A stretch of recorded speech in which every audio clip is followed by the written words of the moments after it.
let's talk a little bit about Avalanche. I'm going to be honest with you. I don't know a ton about it. I know that I bought some tokens when it started to become a big deal, but like the deep research lacked. Why don't you give us like the 30-second high level, and then anything else you want to share about the company? Yeah, absolutely. So obviously we think we have the best tech, and I'll explain why. So I'm going to take Ethereum as just the baseline of what a smart contract L1 is, right? Ethereum did a lot of really, really, really great things. It uses Bitcoin's same consensus, but it added kind of a virtual machine so you can run code through it. Obviously, we know what the problems are. Don't need to repeat those too much. It's not completely scalable. Um, there are some issues with the virtual machine, just it being first of its kind. It's not completely optimized. How Avalanche kind of solves a few of its problems, or I guess what we call the blockchain trilemma of decentralization, scalability, and speed, is it has a new consensus algorithm called the Avalanche consensus. And you can think of this consensus algorithm as so. Okay, so let's first describe classical consensus, then I'm going to describe Avalanche consensus because that's pretty much that's the easiest way. So if you have a bunch of different nodes, let's say 200 different nodes, let's represent those as people in a company. Okay, to get anything done, everybody in this company, all 200 people in classical consensus, they need to talk to each other. So each person has to talk to 100 other people to agree on one thing to get anything to be done, right? And a group of three people, classical consensus works fine because you just have to talk to this person, talk to this person. You can, figure something out and move forward, make a decision, right? And this is how, and the metaphor is that, this is how blockchains produce blocks or, create trustful code. And let's say we have those 200 people, and a way to make that more efficient is we use something called gossiping. So let's break all 200 of these people into groups. Okay, so instead of me having to talk to all 199 other people to make an agreement, I'm just going to talk to 5 other people. So I'm just going to talk to literally 5 other people randomly, just random 5 people in the group. We agree on something. And then I'm going to talk to another 5 random different people and see if we agree on something. Essentially breaking the company into teams, right?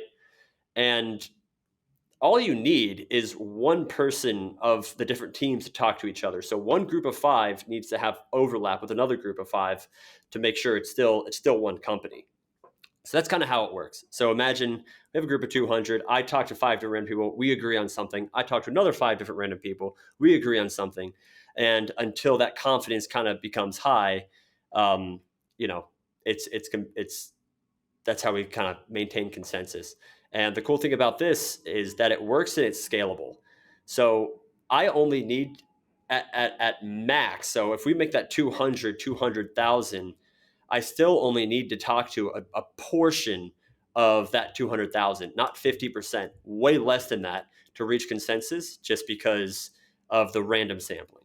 Hopefully that made sense. So that's one thing that makes it unique, but that's not our biggest selling point. There are plenty of fast L1s out there that have figured out how to make Ethereum fast and scalable. That's really not the coolest part about us. The coolest part about us is the concept of subnets. And this is where we think we have the biggest advantage right now in Web3. Okay.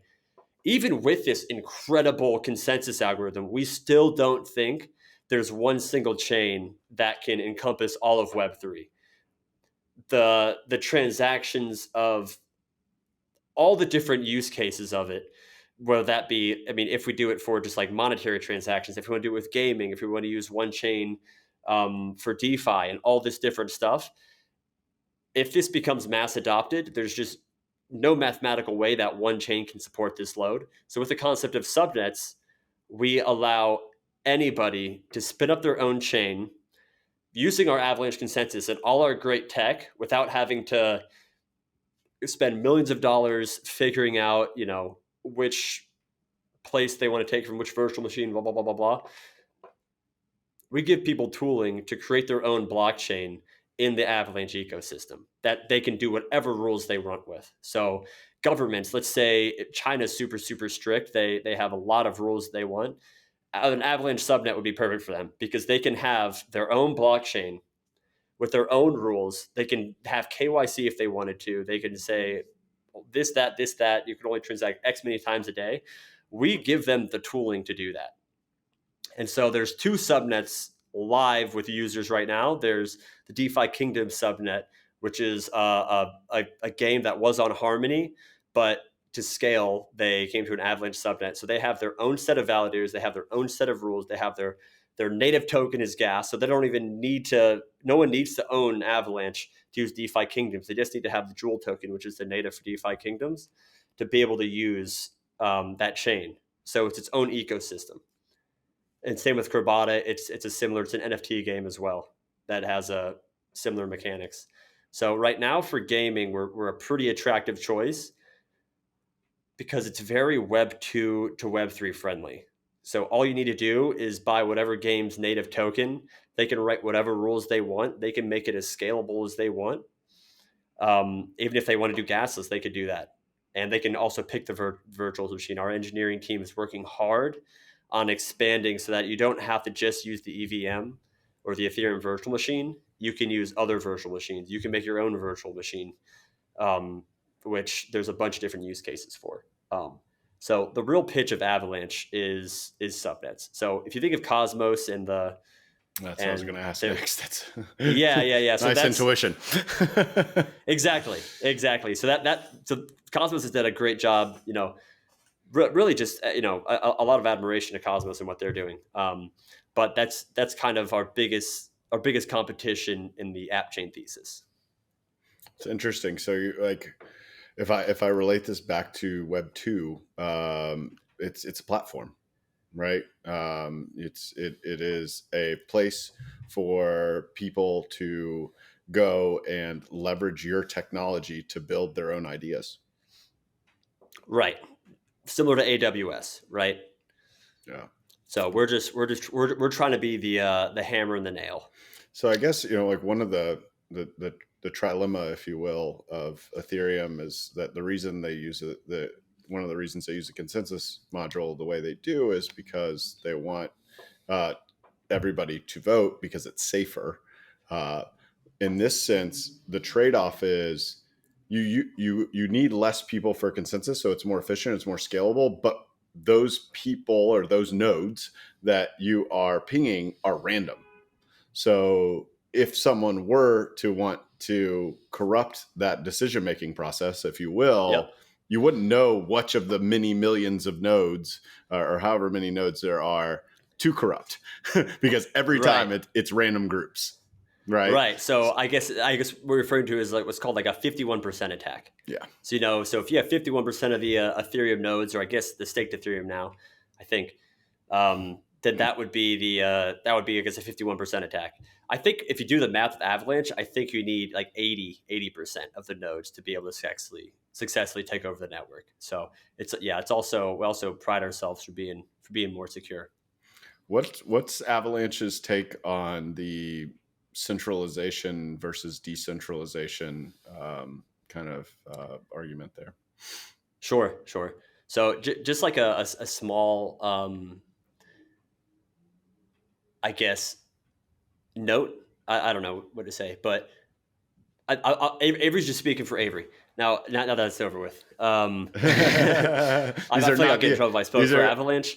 Yeah, these are not the opinions of Avalanche. This is the opinion or whatever. Of Avery. It's in my bio. I forget like what exactly verbiage they want me to say, but something along those lines is these are the opinions of Avery, whatever. So obviously decentralized is better. So our CEO, Emin Gunsir, he's been in the space, the distributed system space longer than almost anybody. So a nice anecdote of his, I guess, merit, the man who helped create the consensus, the man who helped, found the entire chain, is in 2003, he came up with something called Karma, which was a proof of work currency that was looking to solve the problem of, I guess, what's known now as torrenting, but of how people shared software back in the early 2000s with like Napster and LimeWire, where you know, you would have a file on your computer and you would essentially seed it, or you would host it for other people to have. But the problem with that is, while you got a bunch of free music, but the problem with it is that people were downloading way more than people were hosting. And so because it needed to be decentralized, and it needed to have enough people hosting that the system wouldn't clog up as it often did, he created, I guess, something called karma. So you would essentially earn currency for hosting whatever file you wanted, whatever movie you wanted on your computer. Well, I shouldn't say movie, because then it implies that it was illegal, but I'm sure he had contended for it. But hosting whatever file on your computer, you would get rewarded for it, to encourage decentralization and encourage trust. And then you would spend those tokens to download other stuff. Point being there, I guess, going into the decentralization argument, is it's kind of like founded in his core beliefs, and kind of like what he's always stood for. He's had some early contributions to, I guess, like Bitcoin. There were some very important papers on Bitcoin, and going further into that, part of the whole reasons he made the Avalanche consensus is to kind of like solve a problem where you could have a scalable solution that was also decentralized. I'm trying to, I'm trying to think of, I guess better ways to nail this down. But I guess, coming from just a marketer and knowing his story, just saying our founder's core belief in his history, kind of emphasizes the design choices that he made when creating Avalanche. Okay. And yeah, so, no, I mean, that's totally fair. I mean, I guess that what I was getting at is that a common topic that comes up in order to put Web3 into the mainstream is like this kind of identity crisis with decentralist maxis and people that just want adoption, right? And the theory that I prescribe to is progressive decentralization. Which I don't know if you're familiar with, but it is the practical approach, in my opinion, which is, when you start a company, you're still a startup, right? You're not immediately a DAO, or else no decisions get made. You have to have leadership. You have to have vision. You have to be able to make decisions without considering, just like the consensus algorithm, just without considering every single person in the room, or else you get nothing done. So go do that. Find product market fit. Once you've found product market fit, if your mission is to be decentralized, then you start to find meaningful contributors, right? And you start to decentralize through those meaningful contributors. And then after you've done that, then you start to figure out, how can I loop in the community to certain decisions that we feel like will be helpful? Does that make sense? I see what you're saying. Yeah. Yeah. I see what you're saying. That is interesting. Because I know kind of like the workflow we have for, I guess, still from the perspective that we are AWS. While we do definitely like we're still building the Avalanche chain, so updates on the entire chain still happen, but we don't own every validator by any means, right? So it's just something that people can opt into, opt out. It's not forced. We can't stop the chain. There's no button we can hit to stop the chain. There's no button we can hit to, lock things up and make decisions on it. There's absolutely no button, because it's all up to the validators. But obviously, there's still a lot more to be done as far as technology goes, as far as building the chain, as far as making subnets as easy as possible to onboard. So there's definitely still some changes being made by the Avalanche or Avalabs, who are trying to maintain this chain. So there definitely is a middle balance, right? Like, there's no software updates going to Bitcoin, and that's one thing that makes it so great. But that's also one thing that people are most frustrated with, is because it's it was made for 2008, right? Not 2022. So is it the fastest, most eco-friendly chain on the planet? We love it. We love it for what it is. We love it that it's decentralized. We love that no one can touch it, but it's not those things. So we feel like, to compete and to kind of be able to make the difference that we want in this world, competing against such amazing products, such amazing competition, there does have to be an ability to say, hey, we have this great upgrade coming. Validators are, if you're okay with this, let's go through with it. So yeah, there's definitely a middle ground, definitely. So let's switch gears a little bit. We're coming up on the top of the hour. I've got two traditional closing questions I always ask, but I've got to ask you one more question about the way that Avalanche or Avalabs thinks about the role of community and brand. How do you think about that? So I feel like we've done a great job.